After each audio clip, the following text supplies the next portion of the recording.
So this is the masthead of William Lloyd Garrison's original abolitionist newspaper, but it's colorized because it's the Liberator dot today.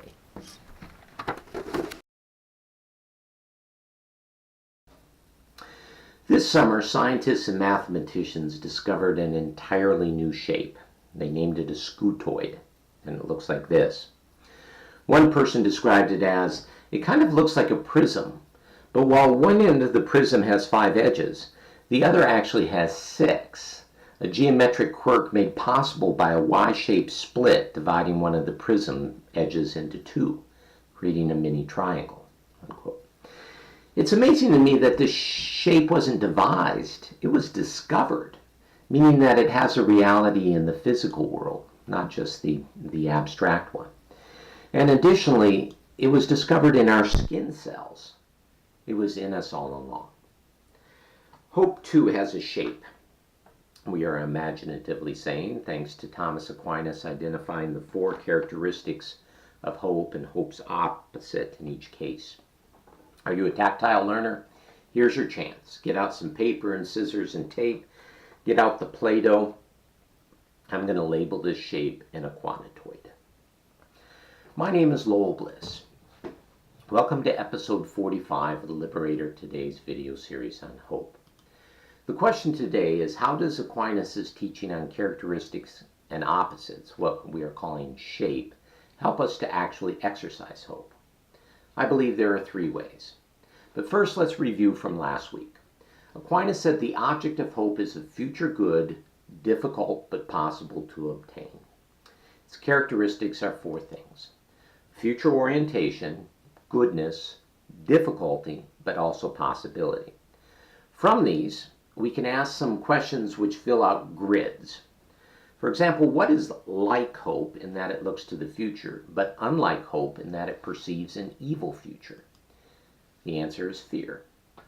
Similarly, what is good, but not future good?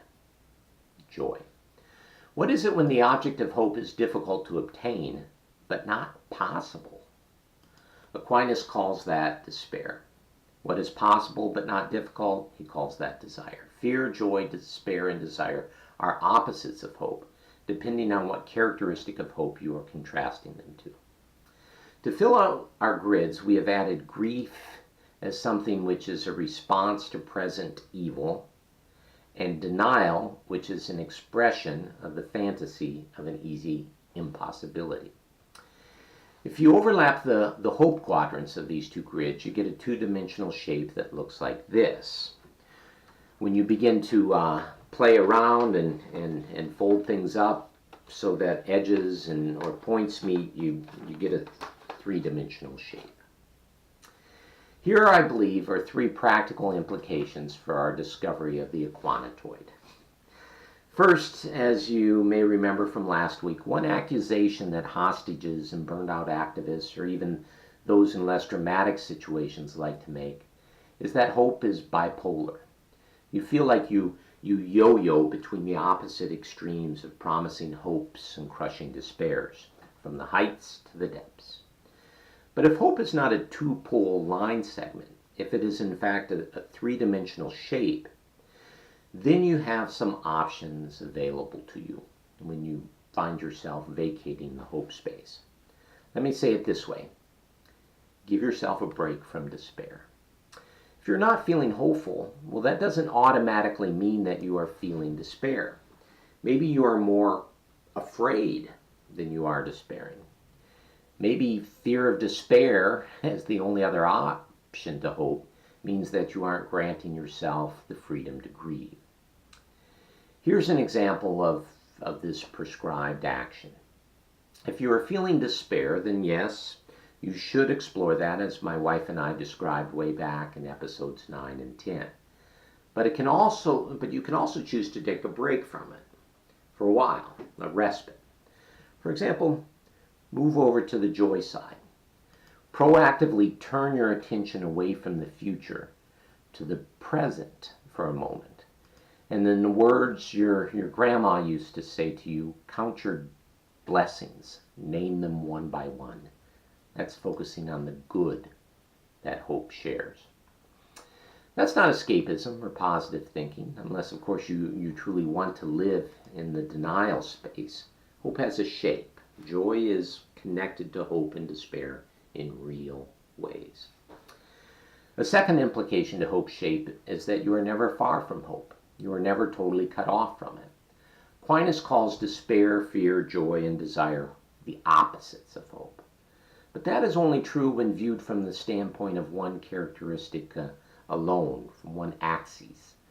For instance, a steaming cup of Earl Grey tea and a frosty mug of A&W root beer might be opposites on the spectrum of hot and cold, but they share the fact that they are both liquids. They even share the same color. Fear and hope, according to Aquinas, are opposites, but they share an orientation to the future, not to the present. Joy and hope have opposite orientations, present or future, but they merge when they contemplate goodness. Desire is opposite to hope in that its object is easy to obtain, but a similarity is that both hope and desire know that the object of our longings are indeed possible. Attempting to reconcile opposites is by its very nature a perspective that leads to despair. They are opposites. But in Aquinas' case, each of these opposites are also similarities with hope when viewed along a different axis. Reconciling similarities, that's easy. This is true even of despair, which we traditionally label as the true opposite of hope. Yes, despair precludes all possibilities, but despair is an ally with hope against denialism, or a life spent on frivolities. Hope and despair share together the opening line of M. Scott Peck's book, his monumental book, The Road Less Traveled. Peck's first sentence is, "Life is difficult," period. Peck then writes, quote, "This is a great truth, one of the greatest truths." And I might again say hope and despair share this truth. Peck goes on, "It is a great truth because once we truly see this truth, we transcend it. Once we truly know that life is difficult, once we truly understand and accept it, then life is no longer difficult, because once it is accepted, the fact that life is difficult no longer matters." Unquote. The alternative to a life that doesn't grapple with difficulty, as hope and despair do, is what Peck quotes from Carl Jung 3 pages later. Quote, "Neurosis is always a substitute for legitimate suffering." Unquote. A third implication of hope having a shape is that it can suggest a pathway for moving back to hope. If one cannot teleport directly to hope every time, there are some lateral and diagonal, maybe even indirect moves that one can make to find their way back to hope. It's kind of like the old textbook puzzle of a fly in a cubic room. The fly is on the floor in one corner and wants to get to the opposite corner up on the roof. It cannot fly there through the interior of the room. It must walk along the edges or the walls or the ceiling or the floor. So the question is, what's the shortest route? School children commonly make the mistake of thinking the fly must follow one edge and cut diagonally along a plane, like ACB or AEB or AFB. But the correct answer is to cut diagonally across 2 planes, AHB. The problem with hope, though, is that it is not a riddle to be solved. It is not a choice to be made as if one can choose between despair and hope. Instead, hope is a sojourn. The fly still had to walk the distance. Did anyone stop and wonder why the fly couldn't fly? Or if a fly that can't fly should even be called a fly in the first place? If hope is a sojourn, then plot out your next move, perhaps with the help of a spiritual director. Quite likely, if you are in despair, you will be visiting every single quadrant along the way. So get busy, make an itinerary. Although keep your time schedule open each step of the way. Hope has no ETA. Walter Brueggemann, as we have mentioned often, believes he knows the first move we need to make. Most people start in denial. We human beings just can't face up to harsh reality.